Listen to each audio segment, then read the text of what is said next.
Welcome,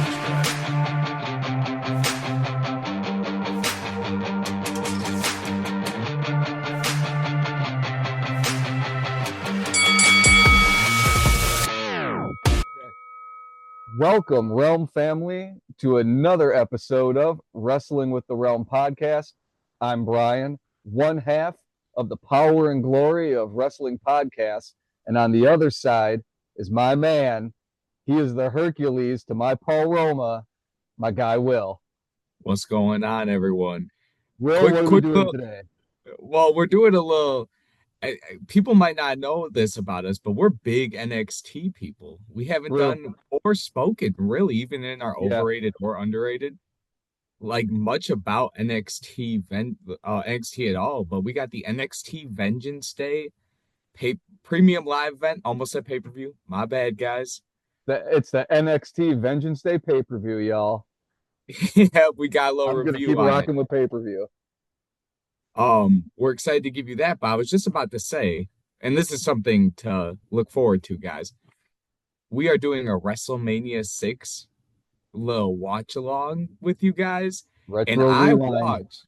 Retro Rewind. Yes. I watched my first Hercules match. Yes. And it was money. Yes. Hercules versus Earthquake. Yep. What a phenomenal man. Me and my brother Henry, not Lil Yoko. Okay. We were sitting there watching it, and we were dying laughing at Earthquake. He is just a spectacle in and of himself. Quake is awesome, though. Quake is the best. When he cut that promo before the match, dude, it had me rolling. He's bouncing. He's rocking while he's doing it. Oh, yeah. The spinners all over the place.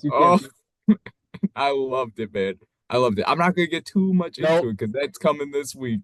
Yep, so, that'll be next episode, guys. Our first retro rewatch with WrestleMania 6. It's gonna be good. We don't want to spoil too much, but I will say I was getting live texts from Will, and the beginning starts out as Demolition. What's going on? That promo. And I was like, I know, Demolition is lit. Yeah. I let's just say I'm thoroughly enjoying it. Yes. I'm not gonna spoil anything. It's good stuff. But let's fast forward, live in the present, some would say the future. The NXT Vengeance Day card. Let's start it off at the beginning. Start it out. We had the Women's North American Championship match, Stephanie Vaquer versus Fallon Henley. And we have a new NXT North American Women's Champion, Stephanie Vaquer. And I cannot be more impressed with Stephanie Vaquer. I don't know if you feel the same way, but she has it. First of all, that match, like right away, it was probably the best Fallon Henley match that I've seen her have. And I don't want to give all the credit to Stephanie Vaquer, but it was a really good match. It was like they like to start out. It's kind of funny on this pay-per-view because they start out with the North American Women's Championship and they end with that fatal four-way for the Women's Championship. And they let you know through the whole thing, like they're not shy about letting us know that it's like the best women's division in professional wrestling. And they have a leg to stand on. It is entertaining as heck. Out of the gate with this match. It's good. Oh, it is. I was, like you said, first of all, Fallon Henley showed me something this match that I didn't know she had. I thought that, so before this, she had like the whole like farm girl character going on with Josh Briggs. And I was totally done with her. I was like, I'm just, she wasn't doing it for me. But the whole group, really, they've found three people that just didn't really have a whole lot going on and made them something. So giving them the title for a little bit to run with was good. Yep. But it is Stephanie Vaquer's time. Yep. 100%. It really is. And I was happy to see that she won it. She looked phenomenal in the match. She did not miss a spot. Some of the springboard stuff she does in particular is better than 99% of like even the men's roster. Yeah. She flies off the ropes. Like when Yeah. she got all three of them outside the ring and hit him with a crossbody, she jumped so far. Like I was shocked. So Yeah. she just, yeah, The way that she moves when she's in the ring, she like when she takes her strides, it's almost like a gazelle yeah, running. Like she does, like it's a her gait is really wide. Like when she takes her big strides, but everything is in such it's so fluid that she makes everything look big and like clean when she does it. yeah, It's she's really good. And the spiral tap at the end, it's a great finisher. I hope that that sticks around and she uses that more because it's a good looking finisher. And they're good. yeah. I agree. They're getting really good by the way of the product changing with how they do camera angles and how they're shooting things with production because they know when these spots are coming. And I noticed that Mhm. throughout this pay-per-view that when they know there's a big high flying spot that comes, they go to like that wide, higher angle camera. So we get a really cool view almost from above. It's almost like the loft view from Primetime Press and Blackjack Vegas saga. If you go back in our archives and look, you get a you get a better bird's eye view from what's going on. And they did that at the end with the spiral tap move, and I was like, it looks so good. She's very good, and she has a bright future. Clearly, Yes. Yeah, her and Julia. I mean, I'm a big Julia fan. I'm a little bit yeah, more impressed with Stephanie Vaquer. Both are the future of women's wrestling, but we'll get yeah, into Julia a little yep, bit later. When I was done with this match, I thought it was match of the night. And then I saw that Fraxium was on the card, yep. and they are untouchable. They get another title defense. They retained it over Josh Briggs and Inamura. I mean, Fraxium is just the best tag team, maybe in NXT history. For this match, you're not wrong. That Fraxium is they're off the chain. I love how they got kind of their Motor City Machine Gun type, Mhm. quick tag, quick action. But Josh Briggs and Yoshiki, believe I'm getting it right. Those guys, I love that pairing.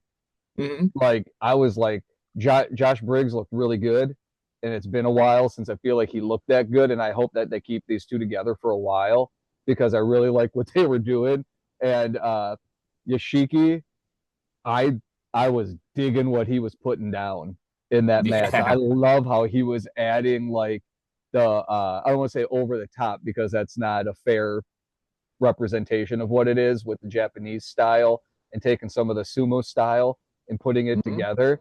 But it all worked, and especially when they were doing like the chop spot where they Yeah. were doing the that really big Japanese thing where they'll just do go to Chop City and everybody will stop and just take it and it's back and forth.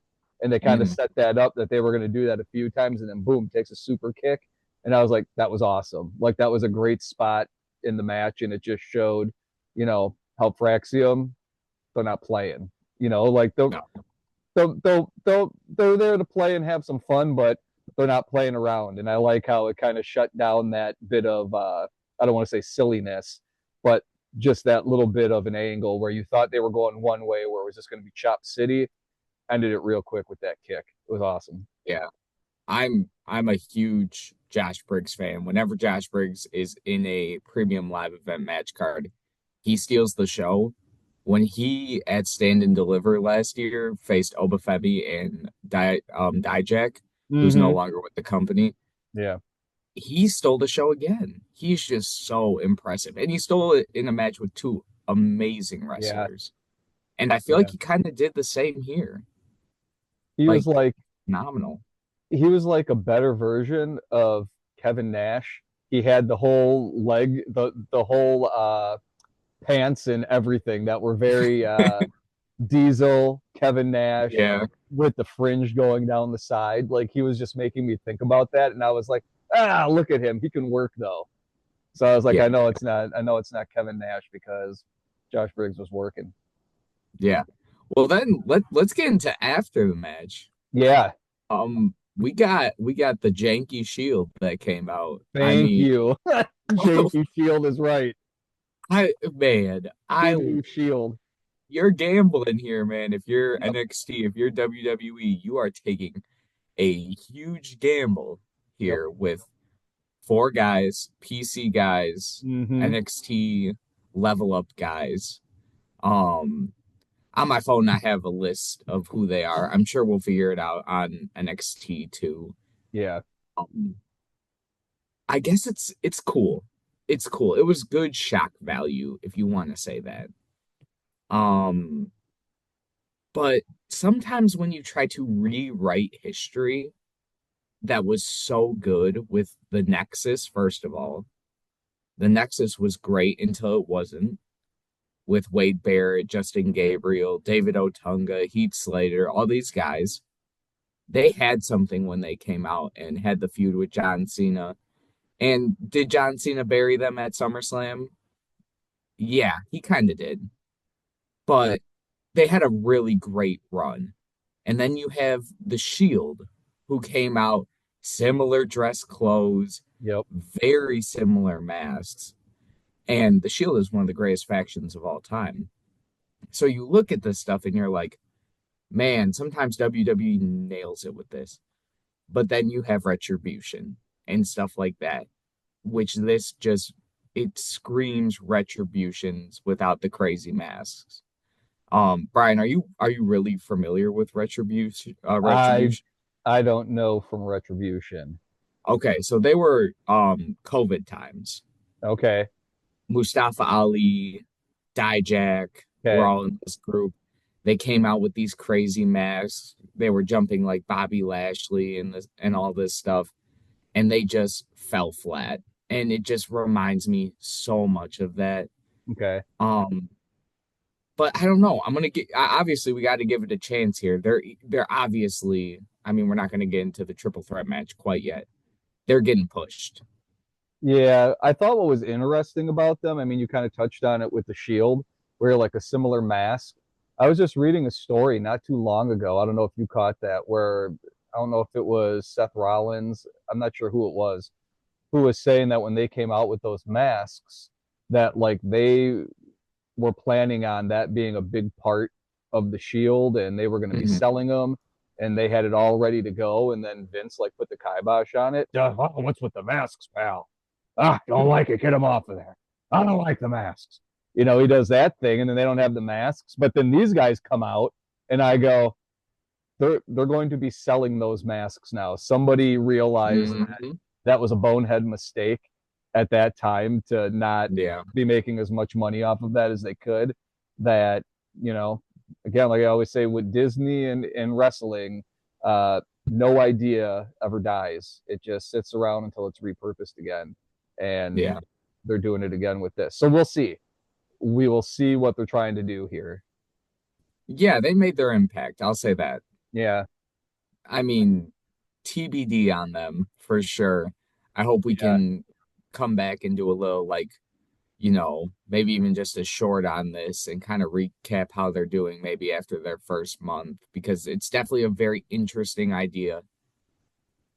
I mean, Very, it's an interesting pay-per-view. Just, I mean, you were kind of touching on it at the top that you and I are both NXT fans. One of the reasons why I know I was kind of drawn to NXT is because they remind me more of the old 90s type wrestling that we would get on Superstars or that kind of stuff on Saturdays. They're a little bit sillier. They don't take yeah, themselves quite as seriously as the other two brands do. But this pay per view in particular, it felt like from the beginning to when we get to the end that they're kind of doing a bit of a reset with where they want to go from this point forward with storylines and all of that kind of jazz. It seems like this was a bit of a reset button that they hit. So this group absolutely. might be a big part of what they're trying to do going forward. So we'll see. Yeah, it's definitely hard to nail an invasion angle. Yeah. I would say that. It's just hard to do that. So yeah, we'll see. But let's move on. This would probably be my disappointment of the night. It's not the match itself, but it's more so it's I mean the strap match between Eddie Thorpe and Trick Williams. Yep. And gosh, maybe it's because I'm a sucker for a babyface win. I really am. I'm not a big Eddie Thorpe guy though, but the match itself was good. It was good.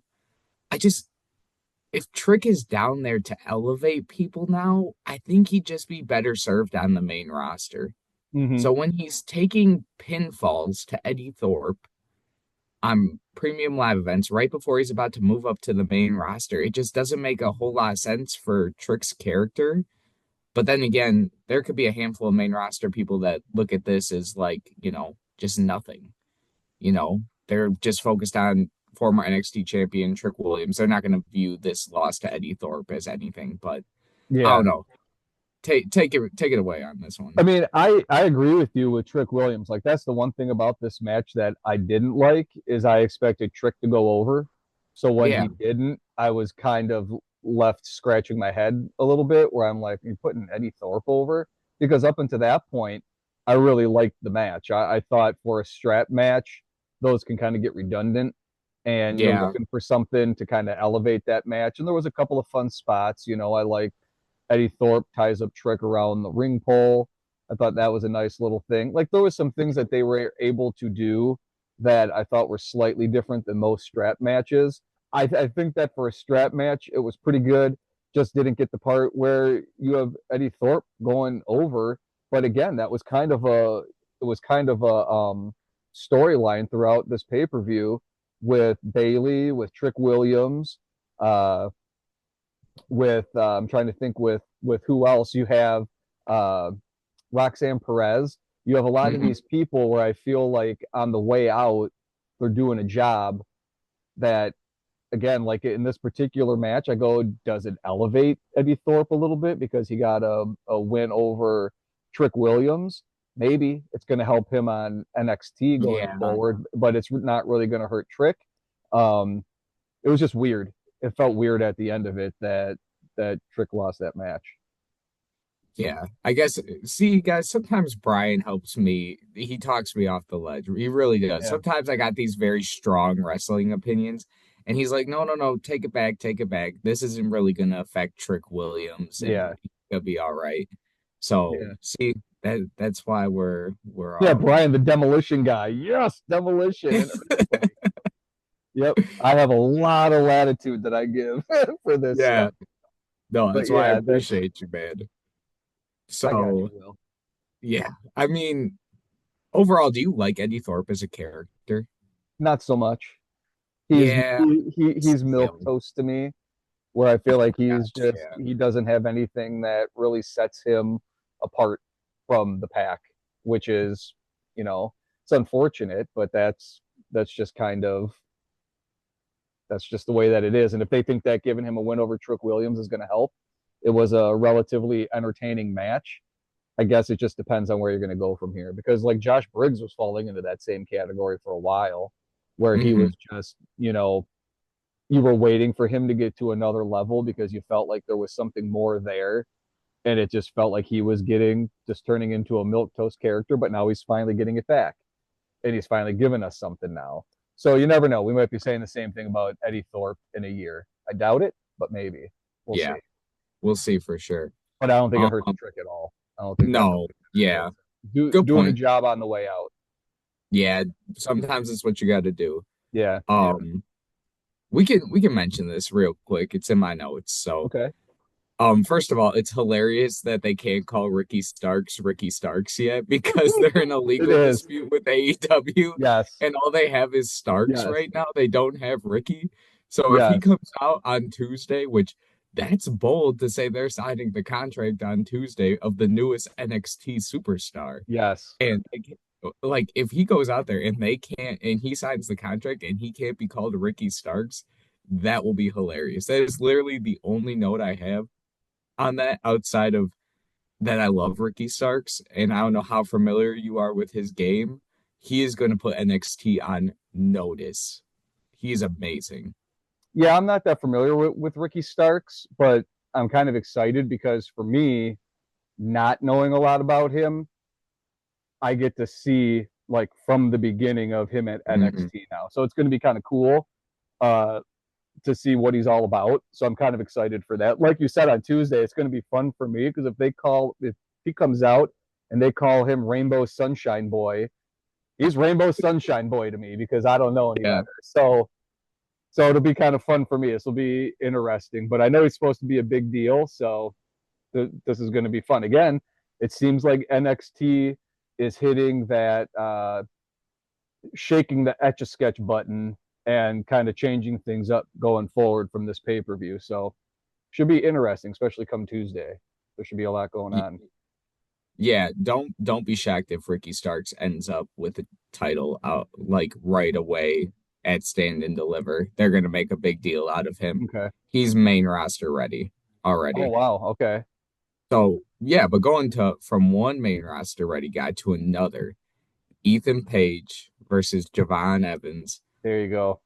Man, I both of these guys, I can't my praises are so high for them, man. Both of these guys, I feel like it's just the perfect stylistic in-ring matchup with these two. It felt personal. It was, I mean, Javon Evans is so explosive. It's Yes. ridiculous. When he hit the dive outside the ring and flew over the Over announce to the table, announce table. Yes. I mean, Mm-hmm. what are we talking about? There's a I don't even he is one of one in how he moves in the ring. Someone that athletic in that like, he's very long and Yeah. wiry.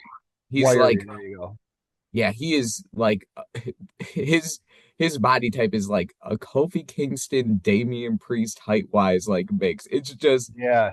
it makes the And a perfect little in. Ludwig Kaiser too, where Yeah, oh yeah, that's a it's good point. almost snake like how Yeah. he moves. I mean, not as much as Ludwig Kaiser, but that same type of thing though, real wiry and lanky. Yeah, and when he comes out, when his entrance music hits, it says that boy bouncy. He is bouncy. He in the Yes. same way that Stephanie Vaquer when she flies off the ropes shocked me. He shocked me. Yes. Yep. But the perfect heel to work that high flying type of guy is Ethan Page. He is just so sound in the ring. He works the perfect heel. He doesn't miss his spots. He is on point. He plays the dirty heel so well. Yes. I love this match. I love the finish of it where he counters his finisher and hits him in the jaw. And at the end, Yes. Javon Evans is bleeding out the mouth. Like, this is a stand and deliver worthy feud. This can't be Yes. the end of this. Like, No, I this need keeps this going. to continue. Like Yep. this is elite level television. They were so if this pay-per-view were to stop here, that would have been match of the night. I Yeah. feel like we have two more matches coming up and one maybe edges out another. But man, was that a great match for an undercard match to be able to do the things that I love most. I talked about it with the Royal Rumble that wrestling is the best when you can tell storylines inside the ring during a match and you don't have to be doing mic work. And they did that in this match. Like Mhm. they gave you a quick rundown before the match of what happened, and then they literally played that out through the whole match with the mouth guard, with the mouth spit, the mouth guard gets knocked out. Um, Mhm. it they did it so well that Javon Evans he does the jaw stomp, and it's telling that story was really good, and I feel like you're right that this will go to stand and deliver for Yeah. sure. Yeah, 100%. Another spot I loved was when Ethan Page kicked Javon Evans' leg in the steel steps. And then Yes, Javon was kind of just hobbling around, but he was still able to get his high flying offense off. These two, and this is something I've kind of been looking for with Javon Evans, is the in-ring storytelling aspect. yep, Obviously, Ethan Page is not a young man. He's a vet in hmm this. yep, AEW, ROH, TNA, he's been everywhere. So it was almost the perfect person to put him with. And it works so well. And it's gonna help Javon's career yeah, so much in general because people are gonna see this level of in-ring storytelling from him. hundred And percent. it's just going to catapult from, I mean, he's already on the rise. I mean, you look at just on the men's side of NXT too. I know they have the best women's division in all of wrestling, but like you got guys in their 20s like Javon Evans, Yeah. and then you have Trick Williams who just turned 30. And even just on this card, like you have Obafemi, who we'll get Obafemi. to, Yep. who is ridiculous. Like, and then I mean Nathan Frazier's in his 20s, and in the ring, Nathan Frazier is one of those guys who's just untouchable. You have all this talent. It makes me concerned because like look at Carmelo Hayes. That Yeah. was their guy. Yep. Like Carmelo Hayes was NXT with Braun Breaker for a little bit. Ilya Dragunov was too. And I understand Ilya Dragunov's going through Yeah. an injury, but even before then, he didn't really get pushed. So if you're taking their guy from that last Yeah. like wave of NXT guys and he's getting not a whole lot, it makes me nervous for guys like Javon Evans and Yeah. Ethan Page. And even like not obviously not an Obafemi, he's a different level to this. Like that's a Yeah. future WrestleMania main eventer. But like even like a Trick Williams, I hate to say that because he is awesome. Like Trick Williams has it, but I thought Carmelo Hayes did too. And obviously, to this point in his career, I was wrong on that. You know what? When you talk about, like Trick, Carmelo Hayes, Ilya Dragunov, these are all people though that hopefully can get put into that mid card and those mid card Mhm. championships that we've been talking so much about the last few episodes. I feel like where you're getting a log jam of certain people who have just been kind of stuck in that spot. It's time to either bring some top of the card people down and put them into those matches, or get a shot of some youth and some new people into those storylines and kind of build up that mid card and those mid card championships. I feel like they're really trying to do that. Yeah. But I think that a lot of these guys are people that you can start to move in to those spots and have good storylines and everything going. But Mm. we hope that's what they're going to do. That kind of stuff doesn't always happen because people can get left by the wayside sometimes. But with these guys, it doesn't feel like it. I feel like it will No. happen Yeah, for no, sure. especially with I mean, Ethan Page could go Yeah, to the main roster in the next yeah, run hmm, and do great things. Javon Evans has time for NXT. Like yep, he can be the NXT champion. He can be the North American champion for a little bit. So yeah. he still has time with all of I mean, he won't be the next wave to get pulled up. You wouldn't think. No, I feel like Javon Evans could fit into that Roxanne Perez role where you go, seems like a mainstay, but that there's just a little bit of a level at a certain point. You're going to have to pluck them out and bring them up to the main roster. Mhm. Like Roxanne Perez, NXT is is not just a developmental brand anymore. They are legit becoming a third brand like Raw and SmackDown. Um, and it's kind of crazy because it's happened really quick that they've become as big as they are.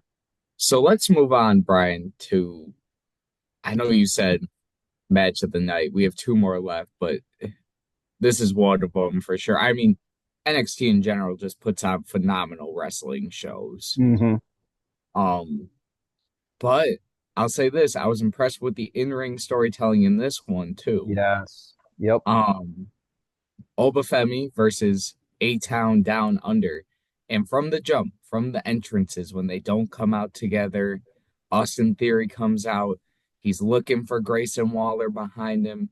He walks to the ring and Grayson Waller cuts him off. And it just was great in-ring storytelling to this almost breakup between A-Town Down Out Under that's been going on for a very long time, I want to say. Yes. I wish Yep. we pulled the trigger here tonight. We really didn't, though. I wish there was just a full-fledged like Grayson Waller punched Austin Theory in this match and did like and really meant it. Not accidentally hit him with a stunner or something Right. like that, or accidentally ran into him in the corner. That's maybe my only complaint about this match because it's impossible not to like a match that has Obafemi in it. True. I mean, he is a monster. some of the stuff he does in the ring, it's hard to draw a comparison for Obafemi because I really think, I always say that this wrestler is one of one, or this wrestler Yeah. is, just got their own unique skill set. He is really one of one. I don't think I've seen a guy like Obafemi that moves the way he does at his size. And you have more of a wrestling, you know, bag than I do with all because you grew up back then. You could name some guys that maybe strike a resemblance to Obafemi, but Boy, from when it's I was tough. growing up, there's just no one like Oh, it's so hard because he has elements to him that kind of remind you of like a Braun Breaker or a Jacob him. Fatu right now. Uh, just because he's so big and so strong and can just take over. Um, he's not as I don't want to use unhinged because I think Jacob Fatu does more of the unhinged thing, and Braun Breaker does more of the uh, I'm just super jacked up adrenaline thing. Like there's a difference between the craziness that those two do. And Obafemi is just it's different. Like I can't think of somebody else to compare him to because of his size, the way that he moves, and Hmm. just like he's almost like a Marvel MCU character. You know what I mean? Like where Yeah. he's almost like a superhero jumping off of the screen when he's in there. And sometimes that could be like not such a great thing because you can fall too much on that side of it and get away from the wrestling part. But Obafemi kind of threads that needle where he's just a kind of a for he also has a little bit of he's got a little bit of JBL when he was just Mhm. working as Bradshaw with Got he you. and Farouk. As a matter of fact, you know what? That's who Obafemi is. Obafemi is if you take Farouk and Bradshaw of the APA and you And make them melded them one. into one Yeah, wrestler, like for that's who sure. they would be, I is like that. Obafemi. And it was awesome in this match because you got to see uh, top roster talent working with the NX, like they did that a few times in this pay per view where you had Hmm. top roster talent working with NXT talent, and it was working the way that it's supposed to. You're supposed to help get guys over in NXT, but Yeah. you're also supposed to elevate your game because the talent you're working with is supposed to be better because they're main roster guys. So when you have Austin Theory and Grayson Waller and Obafemi together, it was awesome. Like Obafemi totally answered the call in this match. He elevated his Mhm. game, and those two guys look great too. Like Austin Theory and Grayson Waller, I thought actually had a really good match. A lot of times they just irritate me, but in this Yeah. one in particular, I thought that they did some storytelling. Like you could see they were doing the thing where they're working together as a tag team, even though it's a triple threat match. But then, like always, that stuff starts falling apart towards the Hmm. end. But then they come back together. It was a good match. It was a really good match, good storytelling. I thought everybody did great in it. There were some big spots. We got to demolish the announce table. Yep. Uh, Obafemi went through a table. Like everybody in this match, I give this one very high marks. Like if we're doing a 5-star rating, I give them 4 stars for this match. I think it Yeah. was it was really good. Dude, shout out Austin Theory for having Obafemi on his shoulders and then Obafemi Yes. picking up. And this is very similar to the stand and deliver spot with Obafemi, Dijak, and Josh Briggs. Mm-hmm. And to call back on it, except it's Austin Theory with Yes. Obafemi on his shoulders and Grayson Waller also up in the suplex that Obafemi has him in. Such elite strength from Austin Theory. You forget why this dude got the push he got. Yeah.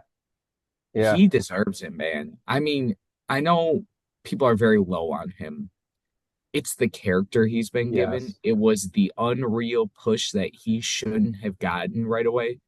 If you let this dude naturally build up the way any superstar should have, people would love Austin Theory because he is a great Yes. in-ring wrestler. He is good on the mic.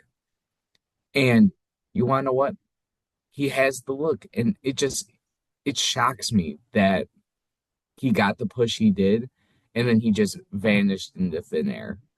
Last night was a good reminder that he is still every bit as good as he was when he had the United States Championship and he was putting on great matches with Bobby Lashley and Seth Rollins and Bronson Reed. So that's a guy that a lot of people are not high on, that I am personally high on. I'm also pretty high on Grayson Waller too. He is got the Australian Miz thing down to a Oh, T. that's good. He is Um, Australian Miz. he really is. Yeah, he And is. where they both lack, um, Austin Theory more than Grayson Waller. Grayson Waller had a phenomenal match, I believe it was 2 years ago, where he had amazing in-ring storytelling with Johnny Gargano in an unsanctioned match at Stand and Deliver. Um, but Austin Theory lacks that at times. I thought he could have done something with that John Cena feud, and he really didn't. And I think that's when people lost their faith in him. By the way, he was given one promo to build up a match that was a month and a half away. So that's extremely tough to do. So Yeah. the fact that they both showed that they do have that in the same way, like, yeah, I remember these are young guys, like, the same way Javon Evans showed it tonight. This card in general had great in-ring storytelling. You can even go to the Fallon Henley match Yeah. with Stephanie Bacare. Yep. Good in-ring storytelling. Um, and same thing with the Fraxium match. So just top to bottom, it was just a great pay-per-view for in-ring storytelling. And we didn't even comment on the best in-ring storytelling all night yet. That's true. And yep, and that's the match we'll get to in a minute. But Janky Shield came out again. Yep. And this time Emu they had Shield some came weird out. they they had some weird hip hop music in the back when they came out this time. I don't know what was up with that. Last time it was just complete darkness, and then they came out and gave them the hands. And this time they had some music in the background and some flashing lights everywhere. I don't know. It was strange that they changed up the way that they jumped Obafemi. It was. It was. It, Yeah. it seemed like, did somebody forget to hit the button Yeah. Like earlier in what the was going night? on? And then somebody was like, "Oh God, I was supposed to hit that." And they quick hit the button this time when we got the music and the strobe effect on the lights. Uh, Yeah. but it was one of those things again where when they come out, you go, "Okay, they're just they're trying to introduce the unknown, the unpredictable faction." I'm fine with that. It's kind of shocking and surprising. Um, More to the fact that I just want to see where it goes now on Tuesday. No doubt these guys got to show up on Tuesday, right? Like they Oh have to yeah, be there. absolutely. I don't expect them to do any talking. I think we're going to get just a few more times of just a run in after something, and they'll come, they'll wreak havoc everywhere, and then eventually we'll get all the answers that we're looking for that may or may not be satisfying. Um, Yeah. but yeah, to go back to Austin Theory, they were reminding us in the match he's only 27 years old. I think Yeah, that's something that we ridiculous. all have to remember with Austin Mhm. Theory, that him being down at NXT is just as much of a uh, learning and trying to hone some of that stuff that he needs to improve on, just like it is for Obafemi to be in a match with him and Grayson Waller. I feel like Yep. that works both ways. Because he's still just a young kid, so he's got a lot of ways to go, and start putting good matches together. And this was a good match against Obafemi. So here to Austin Theory. Let's see if he can keep it Yeah. going. Agreed. Agreed. I got two more quick comments on Yep. Janky Shield. It's Shanky weird to bring it. Shield. It's weird to bring them in right before Stand and Deliver and have them jump the tag team champions and the world champion. Weird. That just Yeah. shows me you're ready to throw the unknown into a main event scene right before your biggest pay-per-view of the year. That's risky, man. That is. Or are they bringing some sort of a unpredictability with this faction that going into Stand and Deliver during that pay-per-view can still be a menace and interfering in everything that's going on? I think we're going to see them just as kind of a satellite faction, just causing I problems like that. through Stand and Deliver, and then pick up on individual storylines after that. But I feel like to get maximum impact, you have to have them really mess some stuff up going Agreed. forward. So, Perfect thing for them to mess up, Ricky Stark's contract signing. oh, that's good, Will. Yeah, Yes, that's just that's because good. let's say Yep. you don't even have Ricky Stark's name and you're signing the brand new superstar. You don't even need to give him a mic. Have him sit down. You can play his theme song in the back. He walks out, lights go black. All of a sudden, you hear some weird hip hop music, and Janky Shield comes out and gives him the business. I feel like that's just perfect. It would be awesome if they are like, boy, we still don't know what we can and cannot call Ricky Starks. So we're gonna do this contract signing, and they come out, and we never even get to the part where he signs the contract, and we Yeah, no, because they come in and jump him, and then we have to yeah, I find out, like and we have that. to do the contract signing later. That he never actually gets to it. That would actually be a super funny joke and a super cool kayfabe way of them still not saying his name. Is that it Yeah, gets interrupted before they could even be reading the contract off, and right before they get to his name, the lights go out. That would be kind of funny, actually. I would dig that a lot. That'd be super yeah. funny and kind of cool. That's No, funny. I would like that too. Brian, are we moving on to your match of the night? Is Oh this is man, this your is this your match of the night? this It's might be close my for match me. of the night. I It I might be would the match of the night. I would still give it to the Ethan Page Javon Evans match. I'm a sucker for like elite level in ring storytelling. This might have it beat out, but I think Javon Evans in the ring is just amazing. But if you had this, I mean, or any of these matches, to be fair, as your match of the night, I couldn't blame you. This match just was perfect in ring storytelling. You had four separate kind of micro feuds, Mm-hmm. and you hit perfectly on all of them. And that's hard to do when you have four people in a match. It really is. And the match between Julia, Bailey, Cora Jade, and Roxanne Perez was borderline perfect, in my opinion. I mean, I'm not the biggest Bailey fan in the ring. I'll say Mm-hmm. that. Same But piece.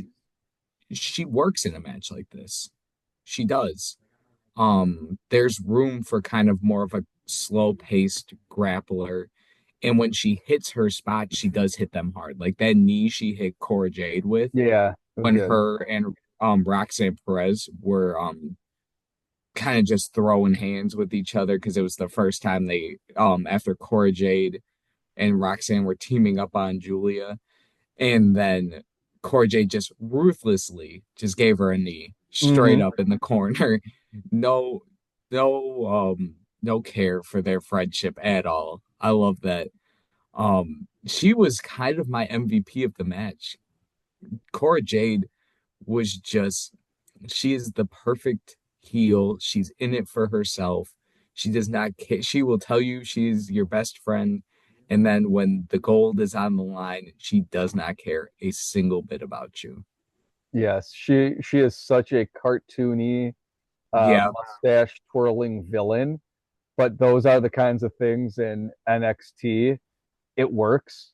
Hmm. Like only in NXT could you have Cora Jade and Ariana Grace doing two totally separate gimmicks like that, and somehow it all functions in NXT, and that's why it's so Yeah. much fun because you can be over the top and silly while still having kind of that gray area before you get to character development on the main roster. You know, Hmm. like if I look at Liv and Dom as like my two favorite heels working together, it's like that's the refined version, and Cora Jade is still working on kind of that rough sketch, but she does it well though. She really is kind of a Yes. rough sketch classic villain who is just out for herself, and it works, and it worked great in this match. Yeah. Um, Roxanne Perez, I have been critical in the past of Roxanne Perez, maybe not on the podcast. Um, Not in the same way Jim Cornette is critical on Roxanne Perez. But Look at her running around so small in that ring, trying to punch somebody like she can actually do it. I don't believe it. Yankees over there talking about how they like her. Kill you. I had to get a little, I had to get a little, guys, our numbers do better when we throw a few little digs at Cornette, so I had to get it in real quick. But Royal Rumble, great from Roxanne Perez. This match, great from Roxanne Perez. She's on the up and up, and she's got a match tomorrow. So I'm kind of becoming a Roxanne Perez fan slowly here. She sold me in this match. She I did. I I've been waiting for her to get to the next gear because I just said it a little bit earlier that she was always somebody who I kind of always thought would be an NXT lifer. Hmm. Um, but you could always tell where you're like, God, if she just had an extra gear that she could get to, you could totally see her up on the main roster. And between Royal Rumble and this match, I go, okay, I can see why she's getting the call up. I can see why she's coming up because she does so.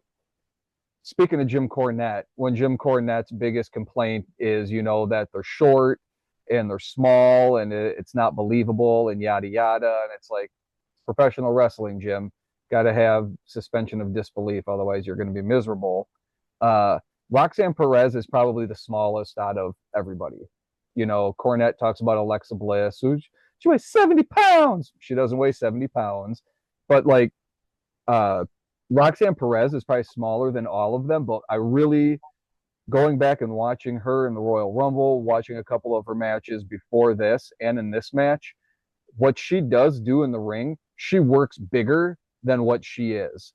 So when you're Agreed. watching her matches, like even when she's doing a running elbow into the corner when somebody is there, the way that she kind of gets a little bit of air and jumps and gets her elbow higher up, like she works bigger than what she is because she's, 5'1" or whatever she is. So she is shorter. But in the ring, she makes herself bigger in the moves that she does, and it's much more believable. And I think that that's a real talent, and I'm sure it's something that she really had to focus on Yeah. because of her size. But just go back and watch her, everybody, and take a look at how she does her moves, and you lose her height that she has. You kind of forget about it because of the way that she works. She was actually really impressive in this match. I see why she's getting called up. Um, I like that it was a clean win uh, over her, and I think that that's a great way. Again, kind of like Trick. You got Roxanne Perez on her way out, does the job Yeah. to Julia, and I think it makes both of them look better. It gives Roxanne Perez, good for you. I'm glad that she did the job on her way out. And Julia, it makes her look good because she gets a clean win in a fatal four way. So it was a good match. I think it was the match of the night. Um, a lot of that for me has to do with the entirety of the show because you start out with Stephanie Vicar and then you end with Julia. They're both in the ring together, so it's a nice bookend to the whole pay per view. And then Jordan Grace comes out and goes in there, and I was like, yes, bravo. That's the way that you end this pay per view. It was no run in, there was nothing like that. It was just kind of NXT standing there in the ring saying, Yeah. this is our women's division going forward, and it's going to be good and it's going to be exciting, and you're going to want to watch it. And I think that's why I give this match of the night. Yes, I agree. The end was just, they're just showing you. They're kind of just flexing on Yep, everyone, to be for honest. real. Look at us. We got the three top women's free agents, Yep. and you guys are left with nothing now. Mm-hmm. And they're in our developmental brand, by the way. Yeah. And um they They are ushering in the new era. Roxanne Perez is out. Um, and Roxanne Perez can really make me a believer here with her next two matches. She is in there with Raquel Rodriguez, who plays a powerhouse, tomorrow and on Monday Night Raw. I'm not the biggest Raquel Rodriguez fan. She's fine. She's kind of like the Diesel of the women's division. There you go. Um, but if Roxanne Perez can put on a good match with Raquel Rodriguez, which people have done in the past with matches with Raquel, Bianca and Raquel's been good. Actually, Liv Morgan and Raquel Rodriguez, before they were a tag team, had a feud, Yes. and Liv and Roxanne are eerily similar in the way they wrestle because they have to Mhm. wrestle bigger than they actually are. Yeah.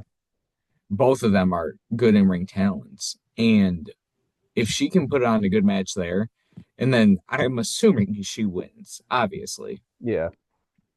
If she can go on and be the MVP of the Elimination Chamber, like she was the Royal Rumble, she'll have Ooh. me sold. Ooh. That's She big will have, doings. yeah. I mean, if you can parlay those back to back, on pay-per-views, that would be crazy. I mean, she'll be going on a hot streak, and then obviously WWE believes in her. She wouldn't be the Iron Woman of the Royal Rumble and then lose on Monday to Raquel. So, um, big couple weeks here for Roxanne Perez. Yep. Um, but yeah, that's my closing thoughts here on the Vengeance Day pay-per-view. You're ushering in a lot of new stuff right before your biggest pay-per-view of the year with Jordan Grace and the Janky Shield and new champion Stephanie Vaquer. It's gonna be interesting where they go on Tuesday. I'm gonna have to tune into this. So let me ask you this. I got a question for you, Will. Sure. Um, so when we keep talking about NXT being the developmental brand for WWE, which it is, but it feels like they're trying to evolve past that. I say that purposefully because we keep getting all the commercials for WWE Evolve on Tubi that's going to be coming out. Yes, yes. So, so what do you know about that? Not enough. Not enough to formulate this big opinion on it. I know it's just like so they had NXT Level Up, right? And that was like Yes. their NXT B show, and that was only on Peacock. I think that they replaced that with this, and Okay. this is just going to be PC talent wrestling, um, just on, I guess it's on Tubi. Is the only Yeah. difference, and it's not on Peacock, and they rebranded it to get more eyes on it. And I think they kind of did that in a release with a few other things. They got the one show with Bubba Ray Dudley, and Yep. it's like their Tough Enough remake or something. Oh, I'm excited for that. I can't You wait are. till, oh God, I can't wait because Okay.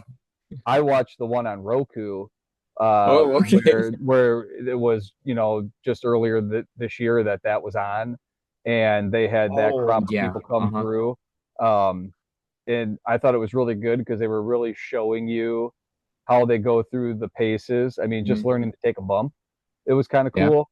But on this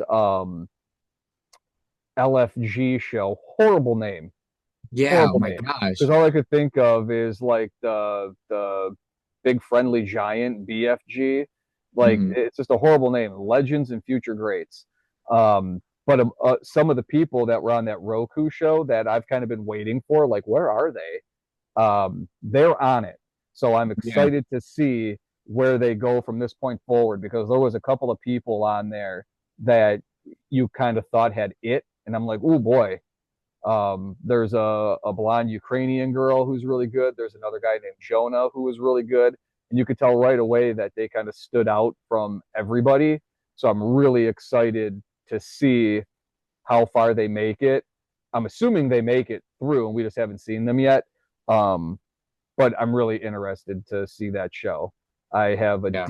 a deep interest. I love seeing that kind of stuff.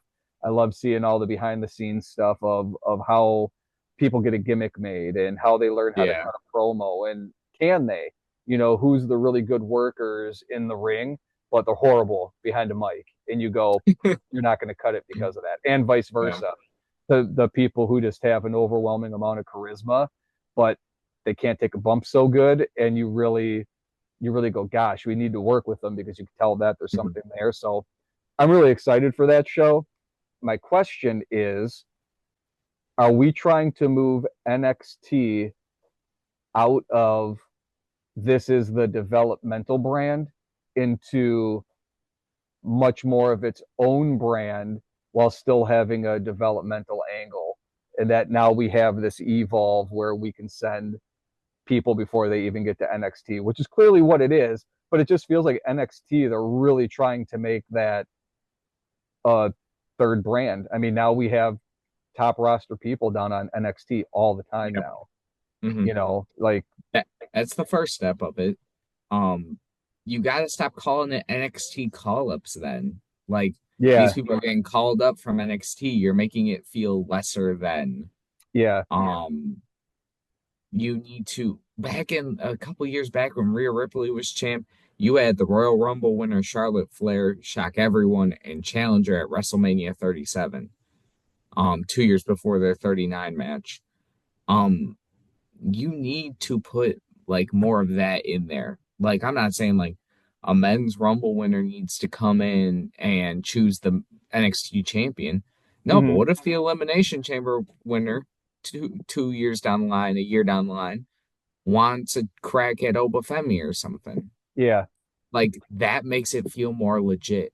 And you need to put guys that are, you know, not just the guys like the Baron Corbins of the world or the A-Town Down Unders. More people like Bailey and Becky Lynch who are legit, are right, down on NXT, are getting drafted to NXT. And then NXT needs, like, when they do this whole draft thing, they need to give NXT their own picks on the stage, just like they give Raw and SmackDown. yep, And that's just how you like give it validity very quickly. Um, and then you need guys that go down there and win titles. Like they're not just down there to put over Obafemi. Like no, they're gonna beat Obafemi one time, and then they can give the title back to him. And I guess that would give it more validity. But then is there like it's tough to have four different wrestling brands. yeah. And then you have your Tubi TV champion and like And on your Netflix internationally. oh, Internationally, it will okay. be on Netflix. Okay, good to know.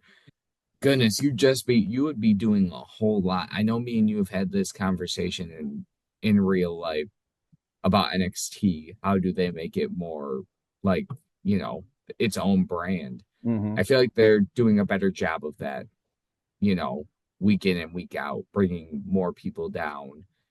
Um, It's but not just then, that; it's putting the NXT people up too. You oh start yeah, putting Roxanne Perez in the crowd at yes. all the Hmm. other events with Bailey, and now you have way more crossover. And I feel like they've been doing that more and more.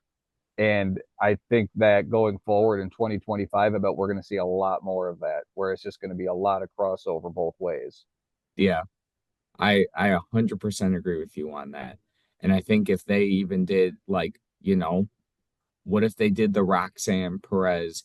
Let's say it is more of an, I mean, Roxanne Perez is going up to the main roster. Yeah. But let's say that they have an NXT person like let's say Sol Ruka, right? First person that came to mind on the Okay. women's side was feuding like a Nia Jax or something. What if they had the big blow off match on NXT instead of a SmackDown? Like that's how you make it feel more There you real. go. Like, Yep. and they did that. Bianca and Naomi versus the Metaphor Girls Yep. on NXT, not Good on example. SmackDown. Yep. And that stuff like that makes main roster people that don't watch NXT, that makes them tune in. Exactly. So, And The that's Rock, why, put The Rock on NXT. yeah, you put The Rock on NXT, Hmm. or even like when you put Seth Rollins and he was doing his little open challenge thing, and it was Seth Rollins versus Braun Breaker at NXT for Yeah. the World Heavyweight Championship. I remember, like, to me, that was must-watch television. Yep. I was so excited for that match. And I feel like more stuff like that and making it more frequent, that's how you build NXT to a third brand. Because I agree with you, I think it's ready. The only thing is how do you build this next show up if you don't want it to be the developmental brand anymore? Yeah. I mean, I guess we'll find out once this Evolved Yeah. starts showing and having episodes, what exactly, because we'll be able to figure out real quickly what the feel is. Is it going to feel like Superstars from Saturday Morning in the Mhm. 90s where it's clipped together? Or is it going to feel like how NXT was, where they're putting on one show for this day? I have a Mhm. feeling it's going to be more clipped together. Um, it's just interesting that I feel like NXT is never going to be as big as the other two brands, but I Yeah. feel like we're going to get further and further away calling it the developmental brand because it's Yes. starting to be a lot less of that. I Well, don't know yeah. what good name there could be for it, but I feel like NXT is getting much bigger, and it feels like it's been happening exponentially over the past 6 months. It's Yep. been And happening more and more. they're doing a great job of going on the road, even for just normal televised Yeah. shows, more premium live events, like almost on the same schedule Yep. as the main roster. But quick on the Evolve before we wrap up here. I saw the preview of it, and there's no fans in the stands, Okay. so it's going to be a clip together. Okay. But sometimes that's where you need to start. You don't want to spend money selling an Evolve show saying, "Hey, come to this," and then Right. no one shows up. So, um, there's hope. And if there's an Evolve champion, Apollo Crews is going to be going for it because that dude does not get on TV. Sorry, I don't know why That's why I funny. had to why I had to throw him astray on the way Taking out. some, yeah, he's got some shrapnel on the way out the door. Yeah, my bad. Man, My bad. My you get bad. nice. Um, But it does feel like it's going to be a good place though, because you do have a bunch of people that you're trying to get through, and you can't throw them on NXT yet. So it's not a horrible idea to have them working matches that will be televised because that's mhm, different than just being at the performance center and working through your match. So yeah.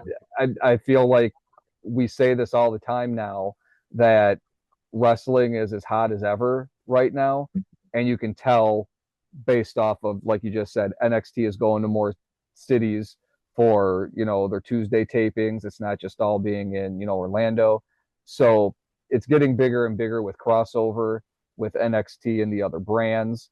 I just feel like it's getting bigger, and that's good for the product. I feel like, because you're getting a little bit of something. If you want the sillier stuff that you don't gotta take so seriously, tune in on Tuesdays and you can watch NXT, and you'll be totally satisfied with the wrestling that you're getting. If you don't want to Yep. keep up with all the other stuff, it's good. Absolutely. It's a good product right Yep. now. Yep. Wrestling is on fire right now, man. It Yep, can't be stopped. It cannot be stopped. I agree. That's all that's all I got for today, That's all Ryan. I got. It was a good pay-per-view. It was entertaining. It wasn't their best, but I felt Nope. like as a whole, once we got to the end, I felt like it was bookended nicely with the opening match, Yes. the last match. Hmm. Uh, and you had three really good matches all in a row at the end there. So you can't go wrong. It was entertaining as heck. Yeah, it was a good pay-per-view. Great in-ring storytelling on the whole entire match card. And stuff you guys can look forward to. More TikToks are out. So if you are watching here and have not followed the TikTok yet, go drop a follow, go check it out. Right, get over Um, there. Lots of short form content over there. We're even going to be start dropping some exclusive stuff over there on TikTok. The list, you That's just made right. the list. Get You just excited. made the list. get Yeah. excited for it. Just a little top 5, top 10 list that me and Brian are going to be going Right. over. Um, I can't wait to tell you guys how big of an Earthquake fan I am in our Awesome. Yep. WrestleMania 6 Retro Rewind. Yep. Um, That's our next. That's going to be our next pod, guys. WrestleMania 6. So go watch it now. So you're hip yes, to it. yeah, go watch it now. I don't want to talk for like 2 hours about Earthquake versus Hercules, but I might have to because By all means. that's my match so far. That's been my favorite match. Or the fact that Andre the Giant had a tag match and he didn't even tag in the match. I got. I'm going to fill you in about all of that. Will all of that you're getting filled in about. Oh gosh, guys, I was sitting there and I'm dying laughing watching this pay-per-view. And you want to know what? It's because it's so contrarian to what we have now that it's almost like refreshing beyond. It made NXT feel like the most serious thing I've ever watched. Yes. It's so refreshing to watch something like this. So I am enjoying my homework to watch WrestleMania 6. I'm Awesome. excited that I get to share it with you guys um in our next video. So something to definitely look forward to. Awesome. All right. I don't got anything else. So if you're good, Will, Yeah, I'm I'm good. Brian. That's Will. We'll catch you guys next time on Wrestling with the Realm podcast. Well, see you Peace. guys.